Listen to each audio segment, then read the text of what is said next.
So everybody can see her necklace. She won the St. Jude necklace just so everybody knows, I'm so proud of Minden and what they did with St. Jude. It was fantastic. The whole week was wonderful. And I can't believe we made more money again this year. So we'll just keep it going, guys. Well, welcome to the museum.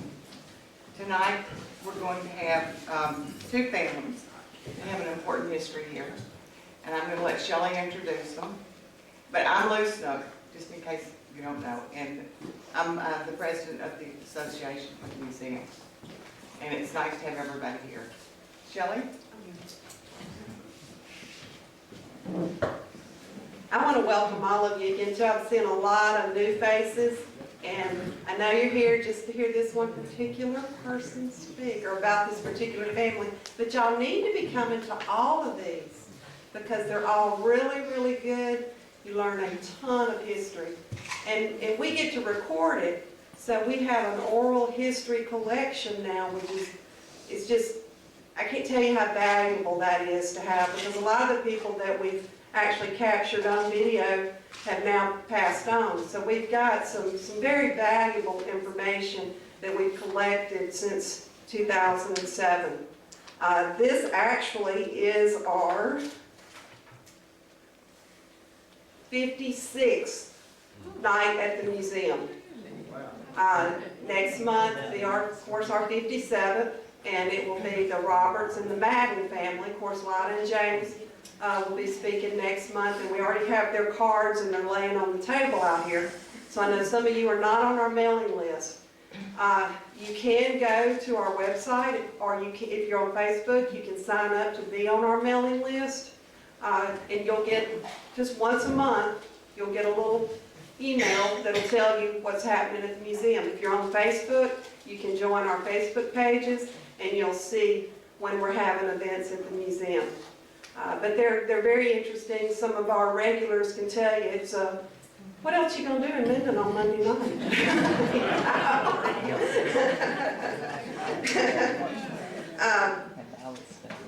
And a lot of you regulars too know that I'm working on projects all the time. And actually, here last year started on a book that highlighted the Minden Cemetery and a lot of the people that are buried there. Well, very fast I realized that it was going to be more than 1, 2, 3, 4 books probably. The first book I had to actually cut it in half because it would not load, it was so large. But I did manage to get the first one sent off last week, the second one hopefully within the next couple of weeks. But this is the cover for the first one. And and all of them will be the same name, just part 1, 2, 3, 4, 500. And it's If These Stones Could Talk, Stories and Histories Beyond the Graves, the Old Minden Cemetery, Part 1. And I'm also going to, once I get this, where I think I've done all I can do there, I hope to branch out and do a few more of the Webster Parish cemeteries. But it's very interesting. I was able to get on Ancestry.com here at the first of the year. I was waiting for a sale. And have been able to get a lot more information for the book that I wouldn't have been able to get had I not been able to get on there. So I hope you'll all be looking for that book if you're interested in history. And if you have people that are buried at the Minden Cemetery, get with me and let me be sure I have something on your families. make sure I got everything else. What's the latest on the expansion? Well, glad you asked that, Marcus. We have a issue in the back where they built Dr. Roseman's office, and they pushed up a lot of dirt back there. And so where they thought it was always leaking from the roof, it's not. It's actually coming through the wall back there. And when it really, really rains, like it did there for a while, that ditch holds about that much water, and it's almost even with the windows. So it's just kind of like a bowl back there, and it's surrounded by concrete. So we're gonna have to get some heavy equipment back there and some powers that be, probably with the city, to see what we're gonna have to do to fix that problem. I thought of some things that could fix it, kind of probably not too pretty a way, but we do have some issues there. So other than that, we're not doing anything until we get that fixed, because that is a major deal there. No telling how much that might cost to pull all that concrete. There's gas lines and different things like that back there. But one day, good thing is we do own the building, so we're good there. And it has a roof on it, so it's dry other than the water coming through that back wall on the very back part of it. It only does it on the very back wall. So, but like I said, hopefully y'all will all keep coming and get involved in the museum. And if you've not been in before, y'all be sure to walk around and look at the displays before you leave tonight. If you have any questions, just holler at me. We have several speakers tonight, so I'm not going to introduce them individually, but it's all members of the Rowland and the Simolke family. And I'll let each one of them introduce themselves. But I know it's going to be a wonderful program. I've seen parts of it. We've been working on parts of it, and I think we got the gremlin side of it. So I'm going to, who's first? Okay. Okay.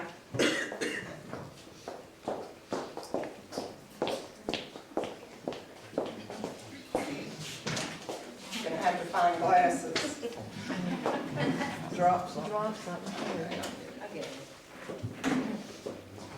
I'm Benita Smokey Bell, and this is my niece Shelly Smokey Christie. She's going to help me tonight, and my daughter Angela King is going to help. I'm going to be talking first about our grandparents, and by our I mean we have a first cousin here, Betty Hines, and my brothers, George and Gary Smokey, and my sisters, Brenda Cummings and Beverly Bryce. Our grandfather, Johann Simolke, was born in the country of Prussia, a country torn apart by feuds and wars with other European nations for centuries. In 1871, the Imperial German Empire took over Prussia, and many Prussians began boarding ships for a new life in America. During this time, our great-grandparents left their farming area with their 4 older children and infant son, Johann, traveling from Hamburg to New York. Eventually, they settled in a dairy farming area of central Wisconsin. About 9 years later, the Bauer family from Germany also traveled and settled in the same area of Wisconsin with their large family, including their infant daughter, Mary. Both our grandparents, John and Mary, grew up in that German area of Wisconsin and married in 1900, having 8 children of their own, 4 sons and 4 daughters. Grandpa and the older sons worked on the surrounding dairy farms. And we know at one point he was a tavern keeper, and I think the family lived upstairs in the tavern. Aunt Katie, the oldest daughter, fell in love with and married a local farm boy and remained in Wisconsin on a dairy farm. But our grandparents and the other 7 children made a bold move around 1920 to move south. Now maybe it was the cold winters that they had had enough of, but for whatever reason, they first moved to Winchester, Tennessee. They did this to work for the Dixie Nursery, which is an international business known for cultivating and shipping plants all over the world. This large nursery business was owned by Mr. Shadow, and today his fourth generation family still operates Shadow Nursery in Winchester, Tennessee. And as a matter of fact, if you'll go online, you'll see that even Martha Stewart has visited this nursery and will blog about it.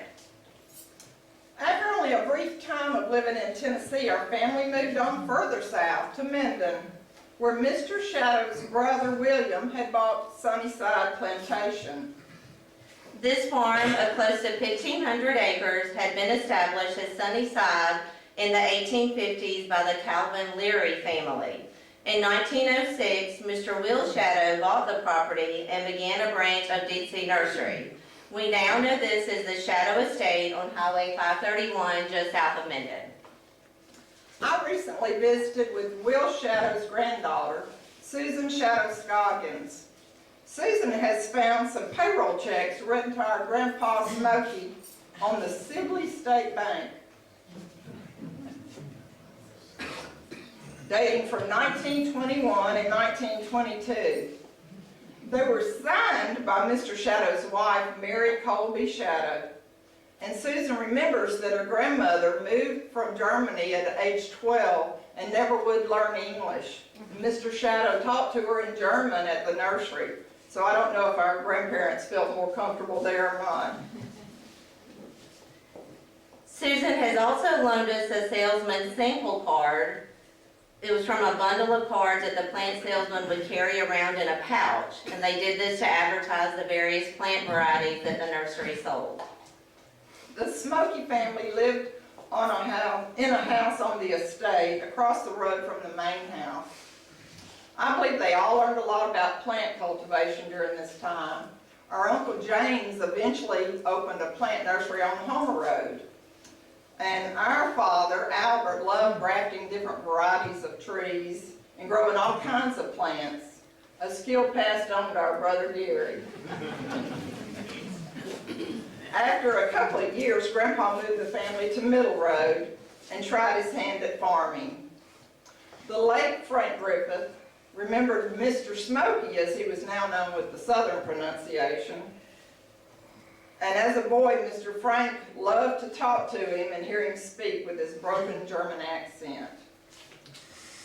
The family attended the Catholic Church in Minden.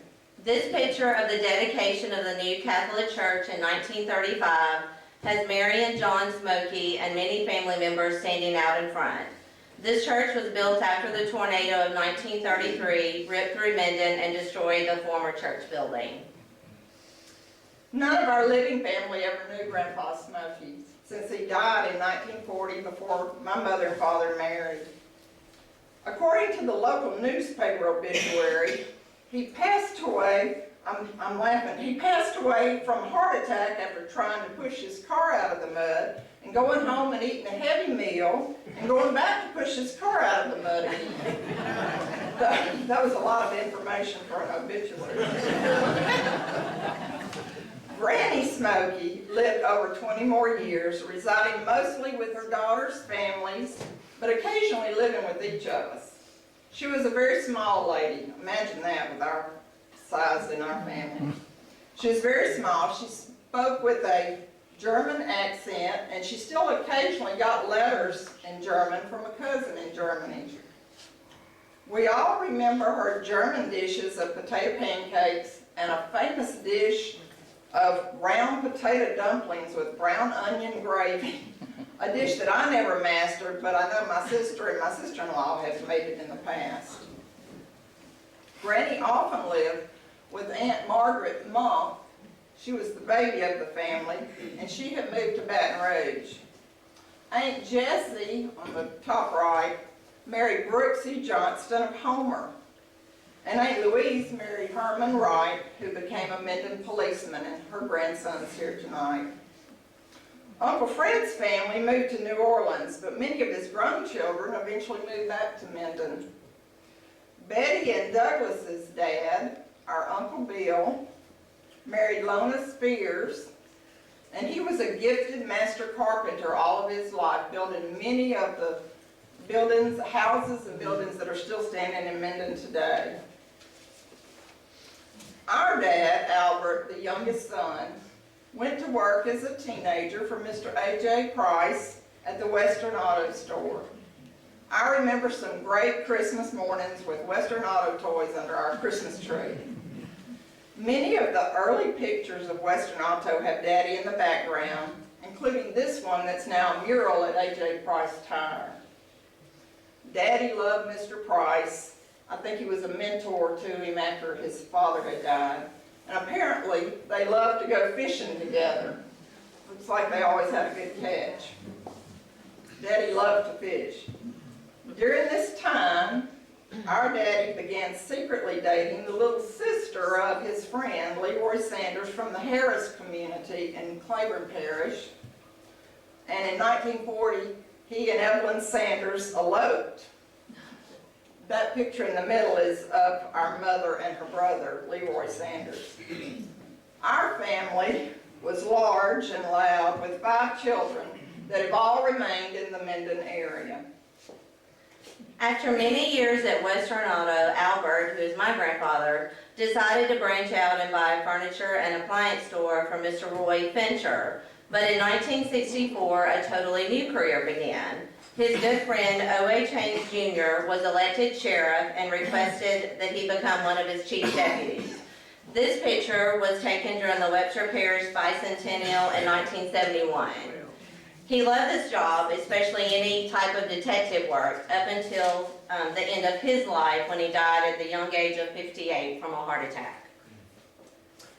This particular picture John again has in one of his books, and he comments they were having a contest. This was in 71 for the Webster bicentennial. They were having a contest for the Brothers of the Brush.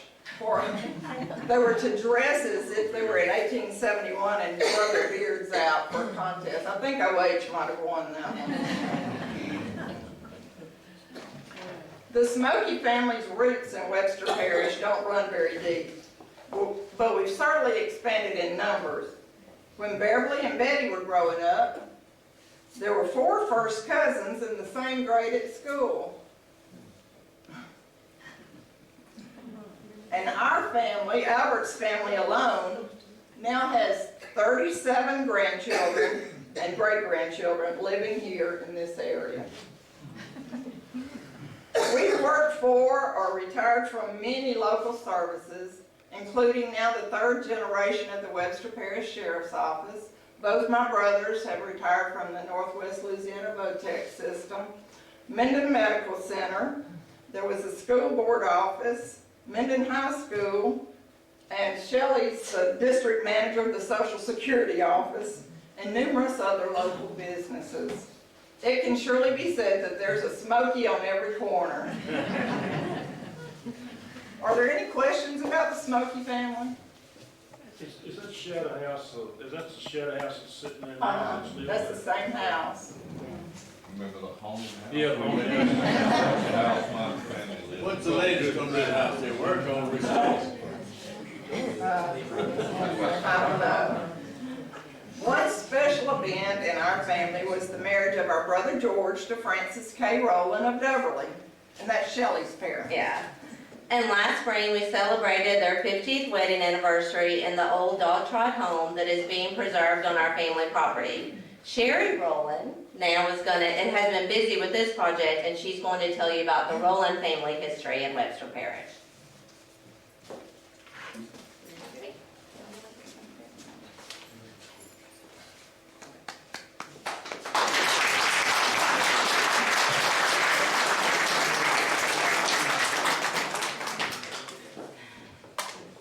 I'm Sherry Rowland. I've been married to Johnny Rowland Jr. for 5 years, so I'm the newest Rowland, and I'm new to South Webster Parish. But I've always been interested in history. I had a very eccentric aunt, Aunt Libby, who couldn't have children, and she spent a lot of time visiting courthouses and graveyards, and she would always tell us, you know, all the important people that we were related to, and we needed to be proud. And my middle name's Ray, like Johnny is Johnny Ray, I'm Sherry Ray, and my daughter Lauren is Rachel Lauren, and there's like 7 generations of Rachels, and so we thought that was neat. But my dad, on the other hand, was adopted and an only child, and my nanny didn't want him to know who his birth parents were. So she told him that, you know, he was born from a hooker, a teenage hooker on Bourbon Street. So I always thought, you know, is that real? My grandmother is a hooker, but that, you know, he said that she just said that because, you know, he didn't want to find out. So, but when I married Johnny, they have a huge family, and I was confused probably for a couple of years because everybody in Webster Parish either knows him or they're kin to him, and my label is I'm Johnny's wife because I'm always like, oh, hey, I don't know if I've met you or not. It's a bit confusing, but I love living on the farm, and it's beautiful there. My dad was a farmer, and even though I was raised in Shreveport, Bossier, it's very peaceful and surreal to be there. But when you move from a different parish after 45 years, you feel like you've moved to a different state. And so as much as I loved, you know, the home with Aunt Kay and Uncle George on the property, it's still, it wasn't home. And so when we bought the land, some of the family land that had this dog trot on it, I got to realizing that this is Aunt Kay's grandparents' house. And I can't help but call her Aunt Kay. I can't stop at this, so you have to excuse me. But I got interested, and I realized that this was really, really old, and so I started, you know, digging from there, and with a few friends and help, and even now I'm going to have to call Aunt Kay to help me, and Denton, my historian buddy, and Johnny, where did he go? To help me with some of this Rowland information. But this is the dog trot. This is looking at its best, cleaned up for Aunt Kay and Uncle George's 50th anniversary. And this, I just put this so you could see that this is South Webster Parish. This is Heflin's got the red arrow, Sibley, Dubberly, but down there in the corner, very corner of Bienville, almost to Bienville Parish, is where we're located. And it's about over 400 acres. Most of it is Uncle George and Aunt Kay's, but it's also Don Stahl, who's... Bill Stahl. Bill Stahl, sorry. Bill Stahl's, because his mother is Joyce Rowland, right? Right, Joyce. And then Johnny and Jason have land that they hunt on, and it's right over Valtry's Salt Dome. There's not a lot of salt domes in the north part of the state, but that one is over section 16. And then Johnny and I have land on it as well. Go ahead and find the next one. And next year, it was actually Aunt Kay's grandparents who came and bought the land in 1917. So it'll be a 100-year celebration next year, and we're going to plan some kind of party. I don't know what it is, but there will be a party or something. And this, because their family is so big, and I came to one of these like a couple of months ago, and I had no idea who they were talking about, you know, the different sides of the family. It was interesting, but I didn't know who they were talking about.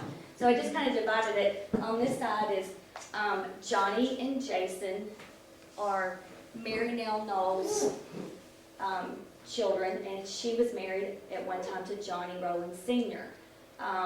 After that marriage ended, she married Tommy Russell. And Johnny and Jason were raised by Tommy Russell, and they have a sister and brother, Carrie and Corey. Mary Nell Knowles Russell's, is it big brother? Yeah. Big brother is Richard Knowles, and if you know him, Uncle Richard. So the connection to Al and Shelley and Parker and Amelia, the Christies, is through Kay and Johnny Sr., being siblings. And then from there, you can go ahead to the next slide, it's the grandparents were, this is their picture, my favorite picture of them at the 50th anniversary.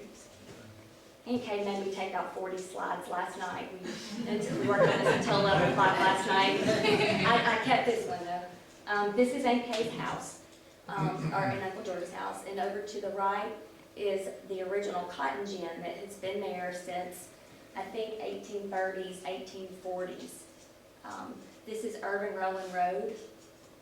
It was a stagecoach road, and I'll show you that later. This is just some of the pasture with some of the cement post chicken barns, Black Angus cow, the fishing pond. This is beautiful, so I had to show pictures to give you an idea of what it looks like. This is when it was icy or snowy last year, and that's at Aunt Kay and Uncle George's house. This is Johnny and Jason and Shelley and Al's grandparents' house, Aunt Kay's parents' house. And this is where we live. They built this in 1938, and if you flip it to the next one. When I met Johnny, he was in the process of rebuilding it and adding a garage, so that's our home. And that's Uncle George. I don't know if he's actually on. That's a manure spreader. It's a 1930 John Deere manure spreader. Rowland's choice of tractors is International Harvester. Am I saying that right? Mm-hmm. Yeah. But this one's a John Deere, and it still works, and it still throws manure everywhere. So I just had to show you this old 100-year. We're still using equipment from 100 years ago. And then That's the only thing John Deere won't stand behind.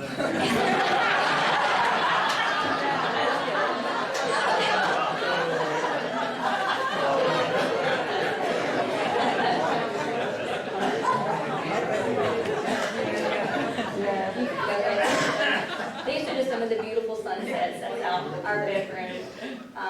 And then I did this because I actually, when I cleaned up the dog trot and saw how old it was and started digging with the history, I said, okay, we ought to try to put this on the National Historic Registry.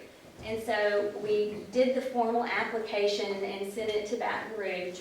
And the lady came up and toured it, and she said, it will qualify, but I'm gonna try to get the whole farm because all those little blue dots are outbuildings, and that's what's rare historical-wise, that there were many huge self-sufficient farms 100 years ago, but to have them still standing is what's, what's neat about it. But they did authorize us or approve us to do a formal application now, and so hopefully that's going to be a big job to try to get that approved. The red arrows is our homes that we live in now. The yellow arrows are workers' homes that lived on the farm, and then one of them is actually the dog trot. That blue arrow in the right top corner is a freshwater spring, and I know it was being used 100 years ago because I saw it in a newspaper article, but it is the same spring that they use. Music Mountain water trucks come in and out 24/7, and I know it says Arkansas, but I think there is one. And you can testify, Mr. Marcus Green. Yeah, we get it from both Arkansas and down there too. That's right, and ours tastes better, so. This is a hammer mill. One of the things they used to crush barley and wheat and corn into cattle feed. Keep going. That was an egg washing room. They had up to 10,000 chickens at one time. Aunt Kay's dad. That's a corn crib. And Uncle George would put this galvanized metal sheeting on it. And at first, the lady that was trying to approve us for the registry said, I don't know if we can do that. But the fact that all the wood is underneath it and is preserved, they gave us a go, the little board or whatever, and I was like, well, thank goodness, because that's what saved most of those outbuildings. Okay, next. That's a smokehouse, thank you. I didn't recognize it. Okay, the next picture. That's the oldest thing that was found on the farm. Aunt Kay and Uncle George found this piece of pottery. And it was broken. They put it back together, and I said, well, let me see that. I want to do some research on it, and actually found out it was made during 1849 to 1865, and that there were people living on the farm at that time, so that was kind of a neat find. This is the seed house, and it does look better than this, but I couldn't find a better picture. And it's next to our house. This is one of the workers' house. There was the families that lived on the farm were the Mingos, the Merles, the Willie Holmes family, the Evans, and I have to tell about Lou Mancy. You need to tell about this one, yeah. Okay, Lou Mancy Mingo was one of the women that lived there, and back 100 or 80 years ago, they didn't have medication for schizophrenia and psychosis and things like that, so it's really a sad disease, but Aunt Kay was a little girl, and she was scared to death of little Nancy Mingo because she'd come out on the front porch and scream bloody murder, and it sounded like a Black Panther. And so I named my cat Nancy. She's like crazy or whatever, but that's a favorite character we like to talk about. And there's Uncle George. Sorry. Hey, there's all kinds of tractors, and I just put these tractors, and you can keep scrolling through them, because they're all the International Harvester tractors, the red tractors. And that one was a kerosene engine, which I think is cool. But that one's been sold, but I found all the paperwork for it. And that's a Super A, 46 line. 1946 model. Okay, Super A. Johnny thought that one or whatever. Right And after that's World Super War II. M. 52 Super M. I said, 52 Super M, and I guess y'all know what, I mean, some of y'all know what that means. This is the store, and that doesn't look that big, but it actually has this cement cellar that, I mean, Johnny can stand up in it. It's very cold. They would store their canned meats down there, their syrups, and they used it as a storm shelter too. But they sold everything in that store, everything from tractor parts to seed and fertilizer, lard, sugar. lard and sugar, and I found a bunch of war ration stamps for the workers that lived on the farm, like Willie Holmes, that lots of war ration stamps where they, during the war, couldn't buy too much of one thing. That's where the sawmill was. The building is still standing. And that's just another side view. The dog trots on the left, the store, and then a tractor shed on the right. It's just another angle of the dog trot before we started painting on it. Another tractor shed I like that, let me take the slide up. This is the mule barn. I love the mule barn. I fight with everybody on the farm about I don't want it to be knocked down yet. I know part of it's rotten, but I just keep thinking there's going to be a miracle way to salvage it, and part of it's good. But it's a great big structure, and my daughter has a horse out there. We have one cow, Stinky, but they goes under there for cover. But those are great big walnut trees, and didn't we say they were like at least 100 years old? Yeah, they've been there since fall, a long time. Yeah, so they're really, really old. It takes a long time for black walnuts, and you know, some of our brother-in-laws have, you know, said they want some for gun stock and all that, but so far we haven't chopped them down. Just another angle of the dog trot. And this is one of my favorite pictures, because this is Aunt Kay, or Kay Rowland Simolke, as a little girl, and that's her dad, Irvin Rowland, and that's, is that Mutt Mural, Merle, I say it wrong, and they're on the combine, and that's the mule barn in the back, and this little building right here, that's the only picture that we've ever found. There was a water tower, because it was a huge community, not just the Rowlands were there, but all the workers' farms, and they had like, you know, 10 or 12 children each. It was a self-sufficient farm. They didn't leave it for anything, and the water tank was on that large tower.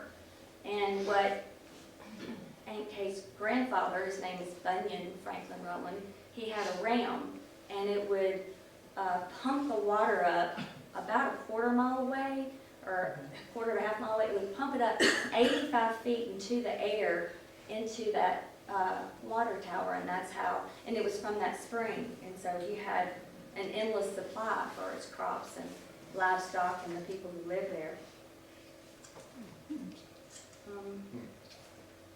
This is Mama and Papa. I never got to know them, but this is I.W. or Irvin Rowland and Aline Cook Rowland. And I had to write this down because there were so many things about these two that I couldn't remember it all together. But Irvin was born, he was actually born William Irvin Rowland after his grandfather. Now, nobody knows why, because they didn't know until after he passed away that he changed his name to Irvin William Rowland, but with an I instead of an E. But he was born 1909. He was the fourth of 5 living children. He was a lifetime farmer. He raised cows, pigs, chickens, all kinds of grains.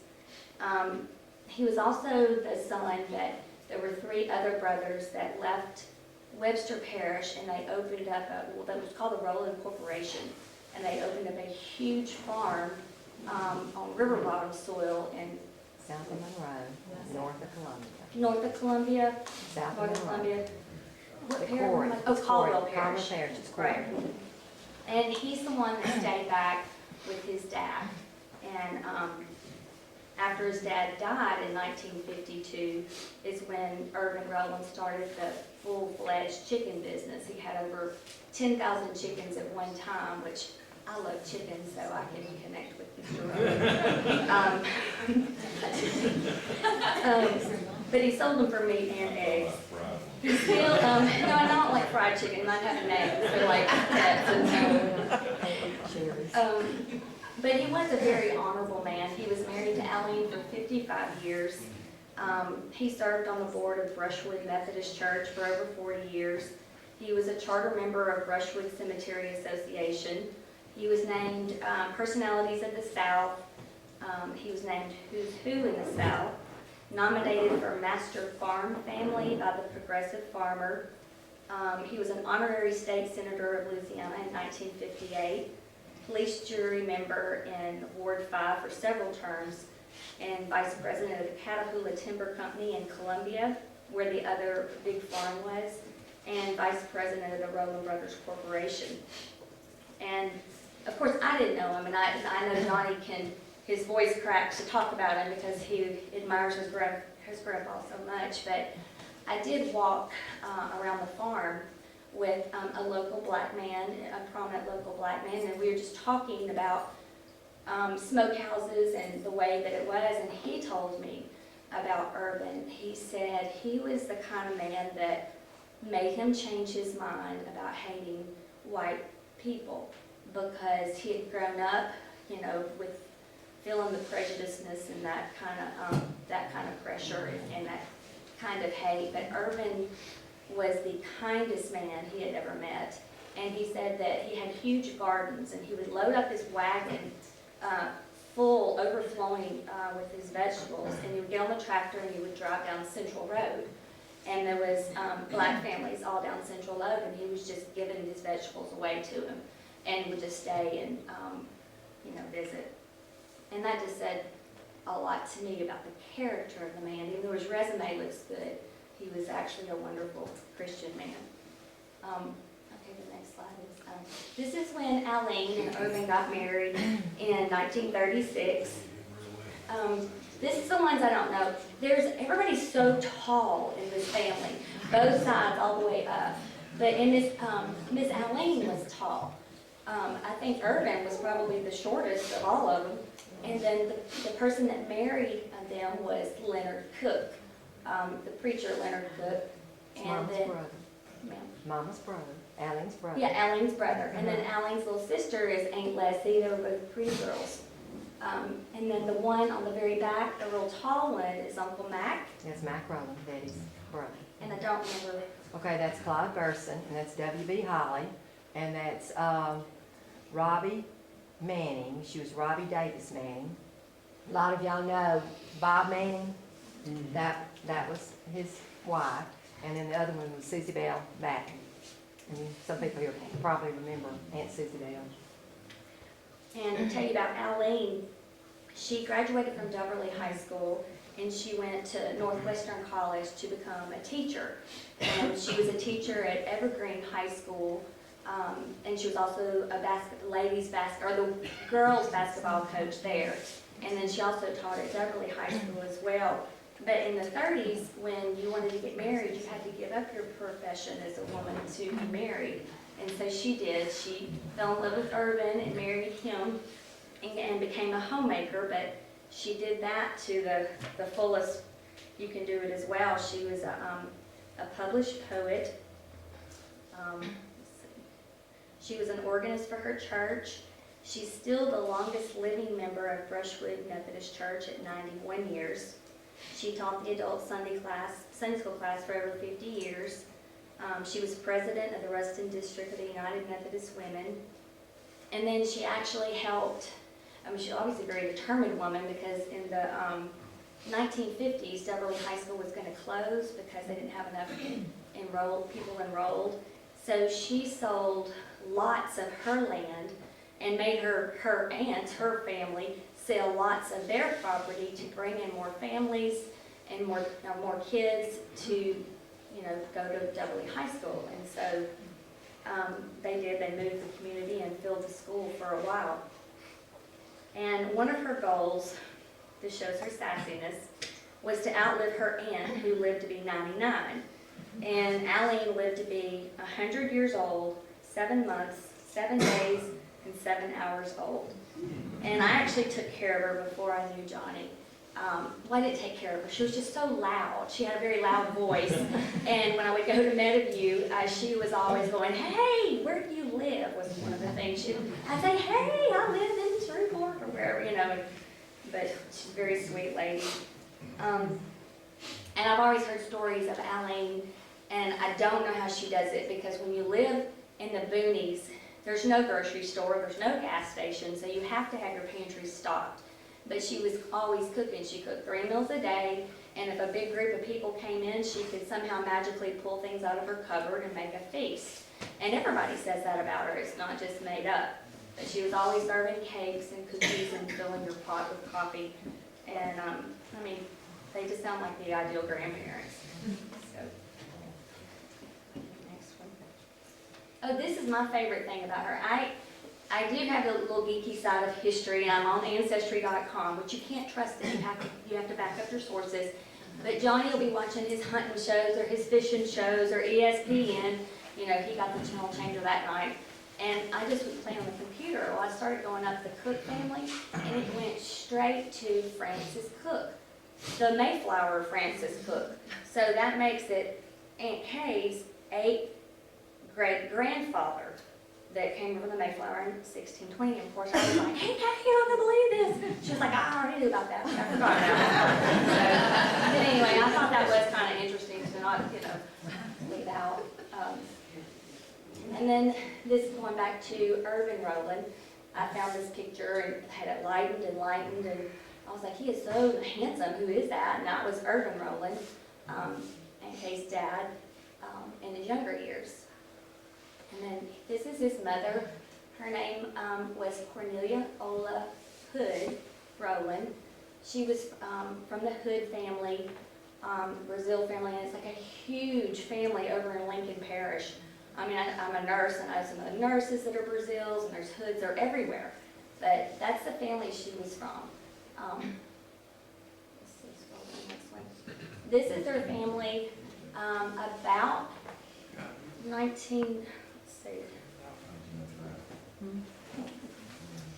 Well, this is when they lived in Kelly, Louisiana. Bunion is actually from El Dorado, Arkansas. But for whatever reason, he left the family and came down to Kelly. And I looked up, and there was a huge logging industry there. And you can see he's a pretty broad guy. Johnny was saying, I kept saying, "What do you think? What do you think about his height?" He said, "I really think he's about 6'3". And that tells you how tall Ola is, because she went by Ola. But he was down there for a while, and they lost 2 infant girls. One was a 3-month-old named Lucille, and Ola got really depressed about it and cried about it, wanted to move away from there because it was like the local epidemic, whether it was the mosquito, smallpox, or it was something that was that had affected and caused the death of the children. They married in 1904. We can flip to the next one. This is the Hood family. And you can see her brothers are really tall as well. But Bunion and Ola are on the end. And the 4 boys in order are Fred, Leonard, Irvin, Mac, and then they have baby Doyce, and she's sitting in the grandmother's lap, who is Cornelia Brazil Hood. And then the father is Fred Swint Hood. Fred Swint Hood was a Confederate soldier, and he was in the Claiborne Invincibles, that Company D of Gray's 28th Louisiana Infantry. And flip it to the next 20, I found pictures of him. This is a picture, he is only 19 here. This is at the end of the war. And I thought he was like a really old man when this was taken, but it's not. And do the next one. When he entered the war, he got caught in his lie. He was only 15, but he wanted to fight. And so they made him a cook for a couple of years. And the story of him is that they actually did have gunfire broke out. One of the Confederate soldiers was killed.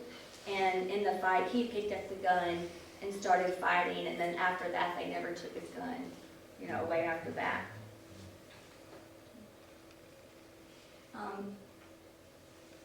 Okay, just redirecting back to the Rowlands. This is Irvin Rowland's dad, Bunion, and their children, Fred Hood Rowland, married Doris Fogg, and they didn't have children.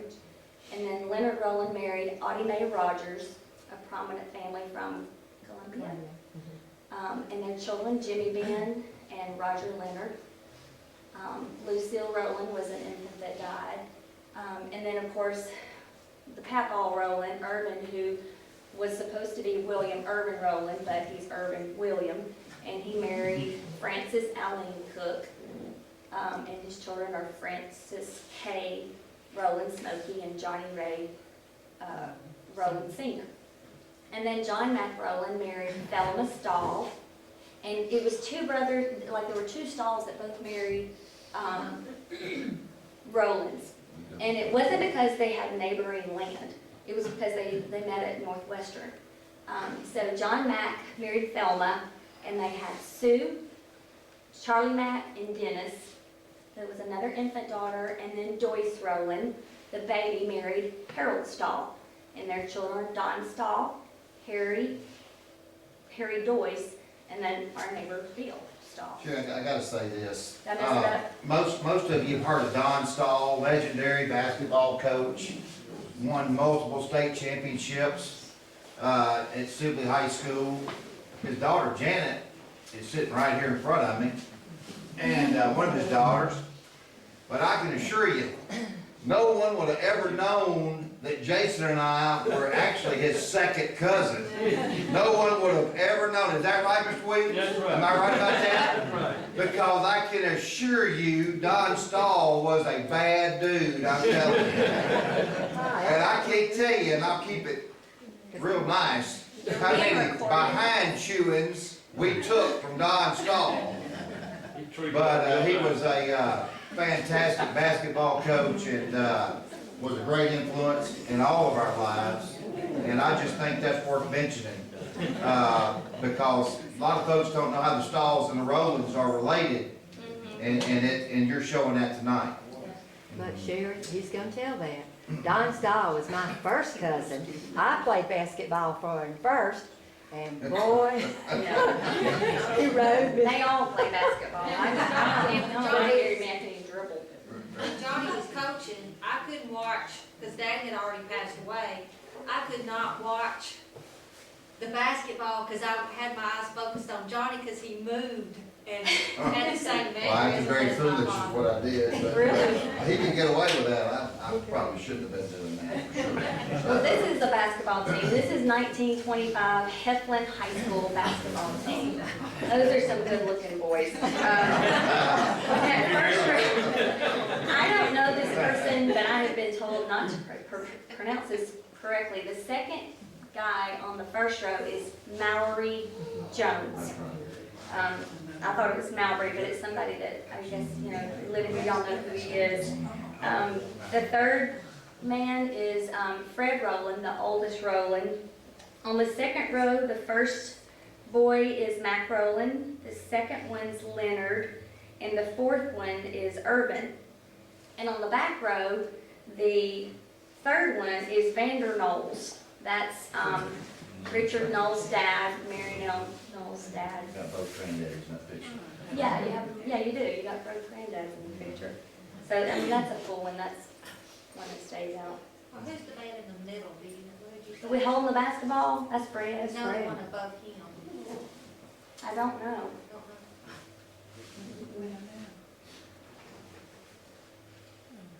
know.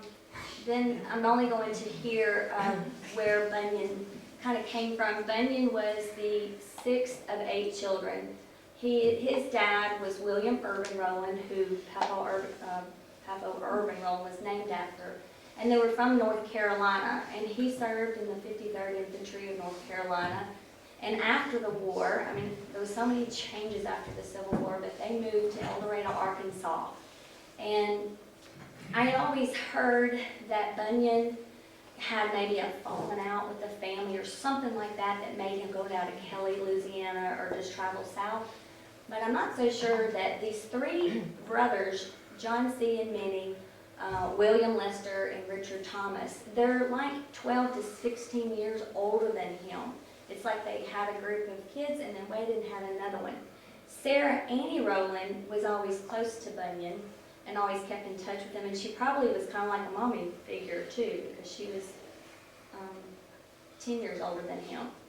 Then Minnie Rowland was a sister that died at 30, and then little sisters Permelia Rowland and Martha Artelia Rowland. Flip it one more time. Sarah Annie Rowland, I love this, because you know, Marla, my sister-in-law, Jason and Marla, is a Murphy. Well, Annie married Edwin Grover Murphy from Arkansas, and I was like, oh my gosh, you know, I'm going to find the connection, and it took me a while.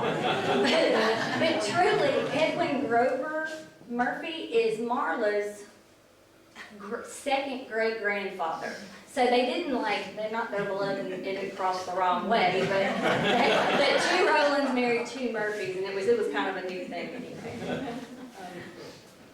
And this is some colorful characters. I wouldn't take, and he was like, take that one out of there. But this is Jewel and Martha Artelia. That's the youngest. And there's all kinds of colorful characters in our genealogy. But at least I found a picture.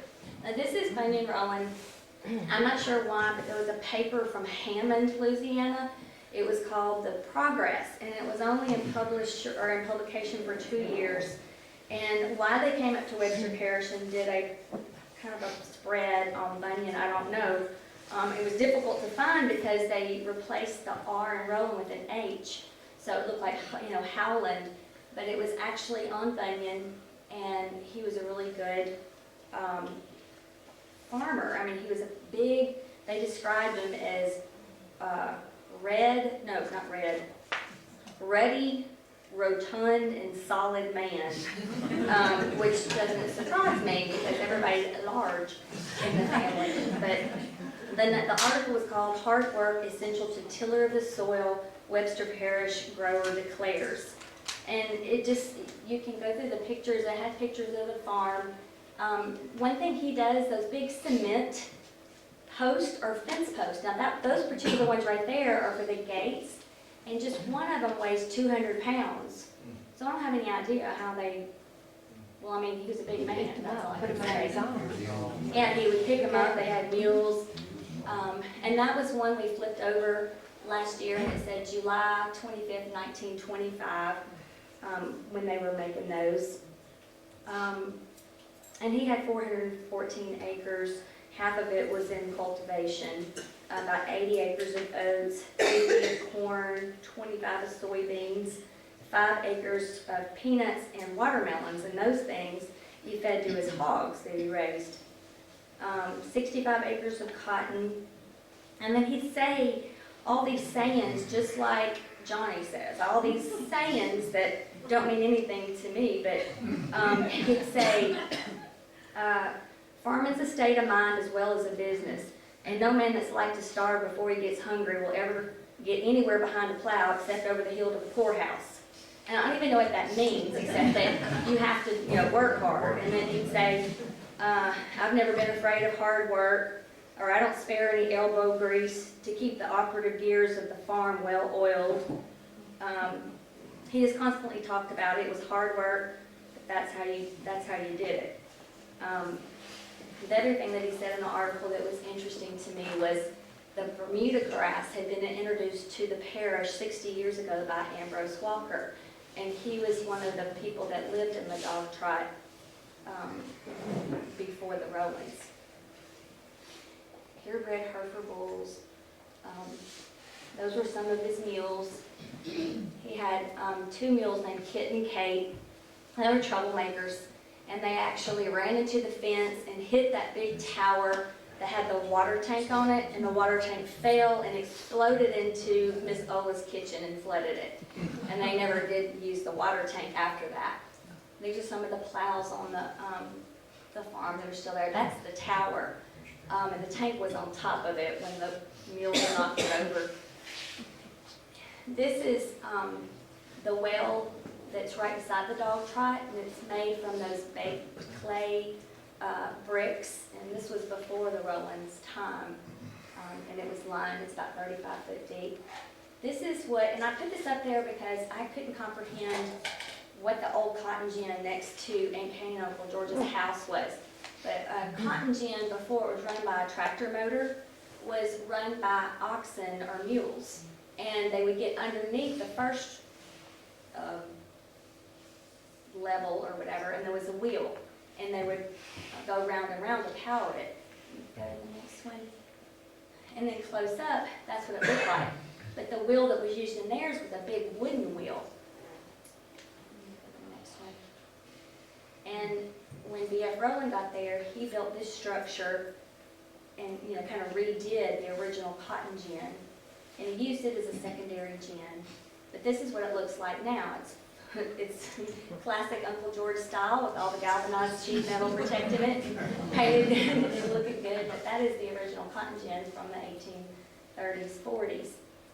And then those steps were made from the wheel, those paddles on the wheel, which I thought was cool that was saved. And then that's just the brochure, and I have it up here, of the farm. It was 1,000 acres in Caldwell Parish when those 3 Rowland brothers went over there to start that corporation. And it had all the information on it. And these are a couple pictures of the dogtrot. That's the most recent one. This was when it was cleaned up and we were decorating for the party, the inside.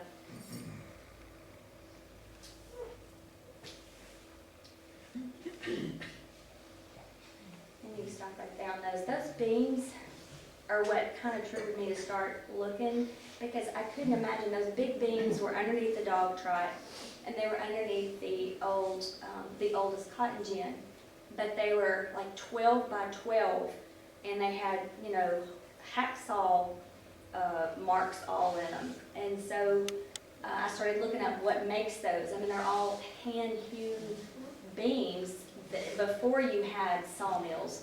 They felled these great big hardwood trees and then used the heart of the pine, which made it super strong.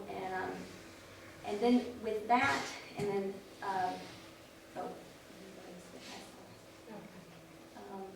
this is the graveyard. It's the Walker Cemetery, and it's right on the property line of Uncle George's, and it's on Woodard property, I believe.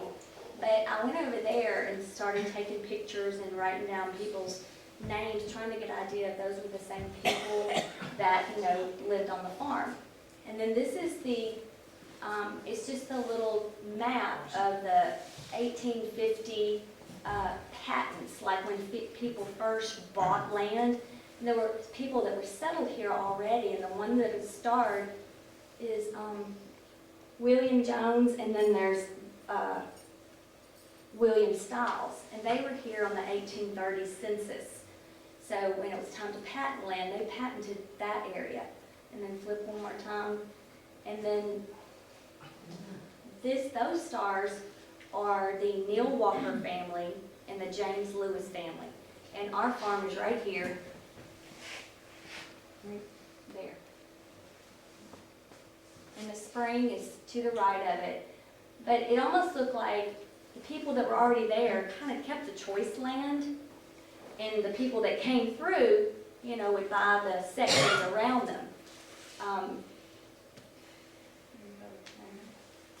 and then in the graveyard, I found out, I could finally figure out that what it was is there was a big group of families from Georgia that wanted to farm cotton. And so they moved down, and I'm gonna say these families because you may know some of them who they are, but the Irvin Talton family with Calvin, Henry, and Cullen, James Thomas Davis family, who brought a big group of slaves with him, the Thomas Davis family, the Tuke families, John and Joseph Tuke, the Woodard family, Thomas Sr., Thomas Jr., John, Isaac, and James. Those are like the adults that had their own place. Then Abner McGuire, George Monzingo, Simeon Smith family, Neil Walker family, James Lewis family, Joseph Kemp family, and Abner Kemp family. All those families came down together, and then I started realizing that the ones in the Walker Cemetery are actually all kin to each other. They've all married each other.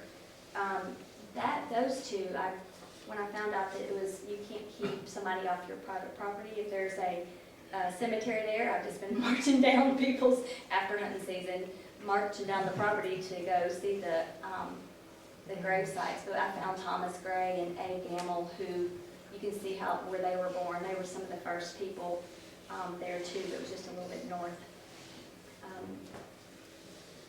And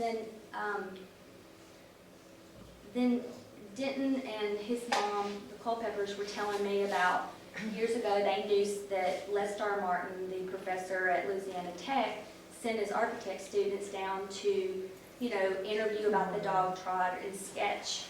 So I started there. I went to Louisiana Tech archives, and then I found that was what they sketched, was this little log cabin, and then you flip it one more time, and then that was the picture. And I thought, oh, well, that's not our place. That must be the Walker property or something like that. But I brought it home, and so I pulled it up on the phone. I said, this was it. And I showed Uncle George, and he goes, well, that stood right there. Well, then I couldn't figure out, why did they want to, what about the beautiful dog-trot?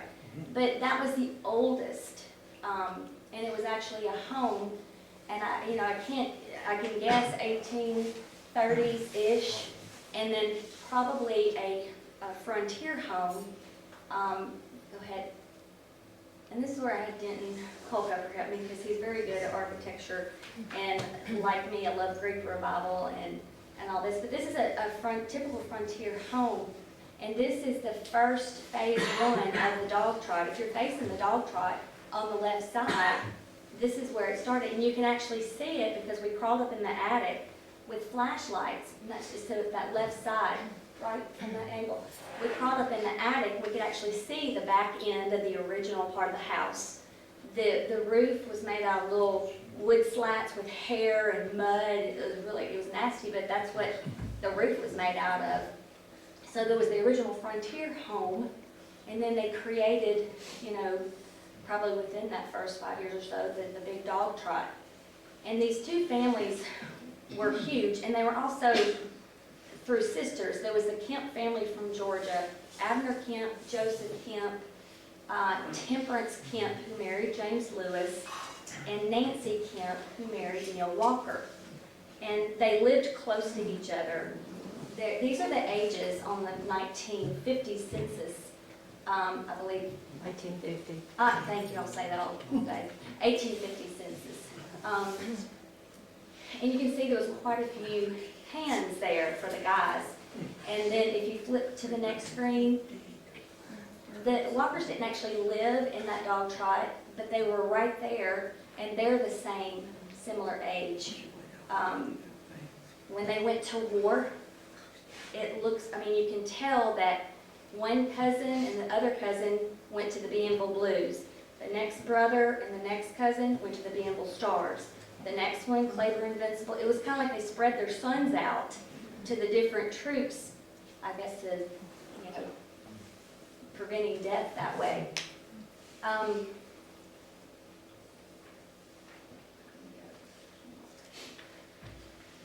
And I'm just going to tell you, how am I doing on time? About 7:05. So we're Yeah, done? you're almost done, yeah. Oh, okay. Okay, well, the Lewis family kind of had a tragic family. They got there, their oldest daughter died right after she gave birth to, what's not up there? She gave birth to her youngest child, Missouri. Then the husband died, so James and Temperance ended up raising those two grandchildren. And then Temperance died. And this is during the time of yellow fever. It was an epidemic. Green Lewis died. And then by the time the war came, they lost 3 brothers in war. And then in 1865, James Lewis himself died.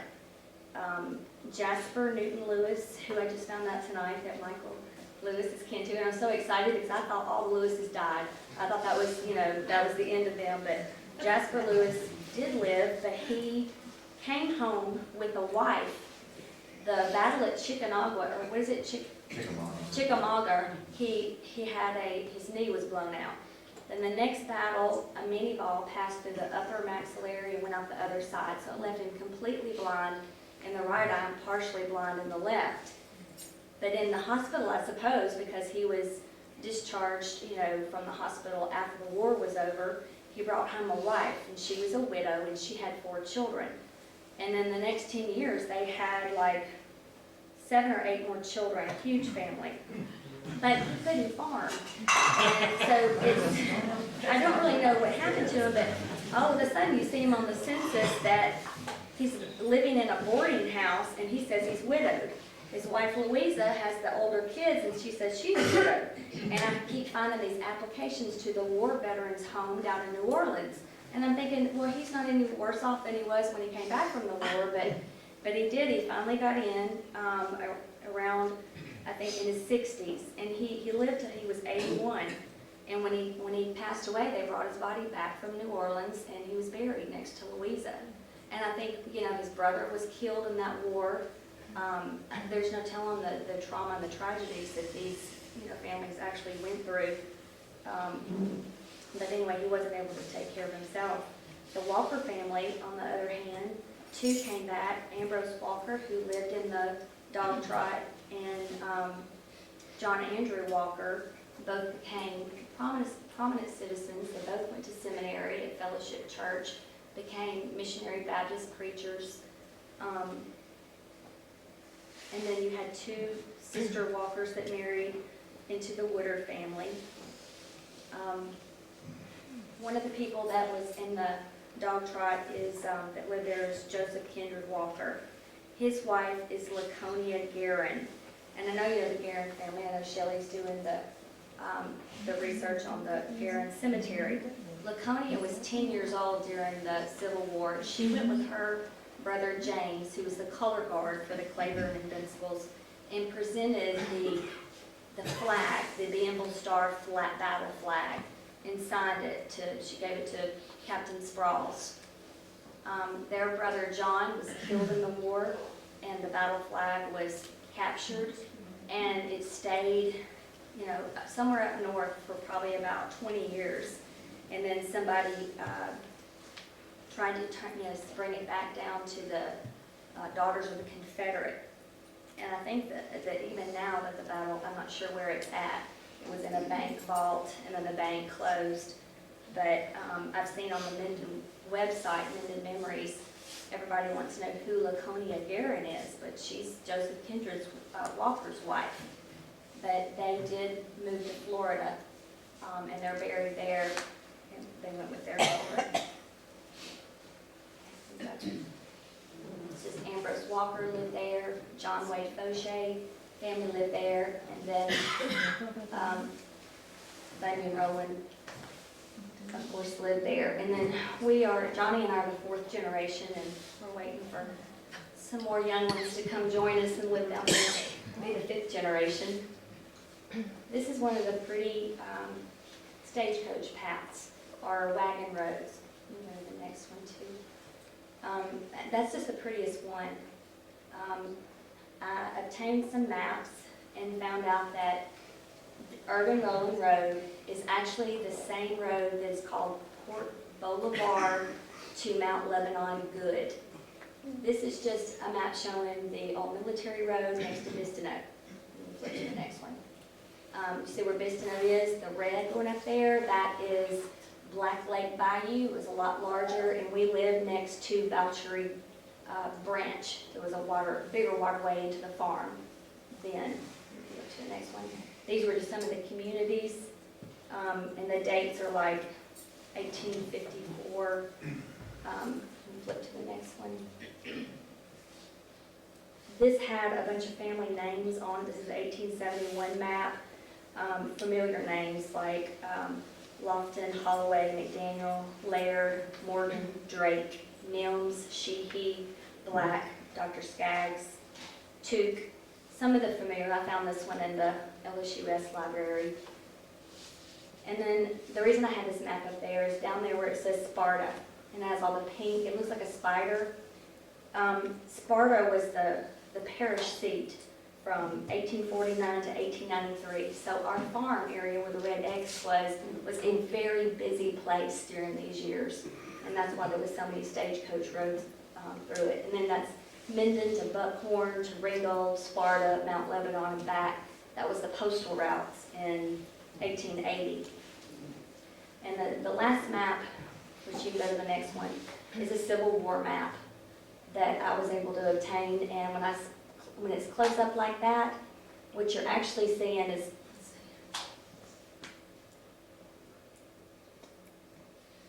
okay, this one right here, that's the McCleary house, the shadow house. So if you realize that that's Dubberly, and you keep going down that road right there, that is Sandplant Road, which was the Minden to Mount Lebanon Good. The other road on the left was the Minden to Sparta Good. And then flip it to one more. And the road right here, that's the dogtrot. The little L where it says Lewis, and I know it's hard to see in that triangle, was actually Mr. Lewis in the dogtrot. And that stagecoach road was called Port Boulevard to Mount Lebanon Good. And it went straight through the farm. And the one little pretty wagon road was actually the cotton gin to the other main road cut through. I think that's it. Is there any more? That's it. Okay, yeah, and that's it. But thank y'all for listening to me.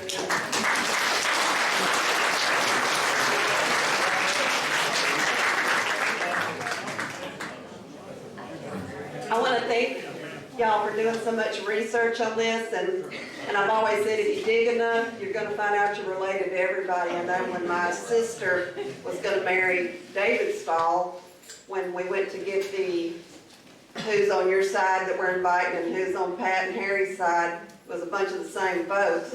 And we realized that you know, a lot of relations, and there we were related. And of course, you're talking about the Hoods. On the other side, we were related to the Hoods.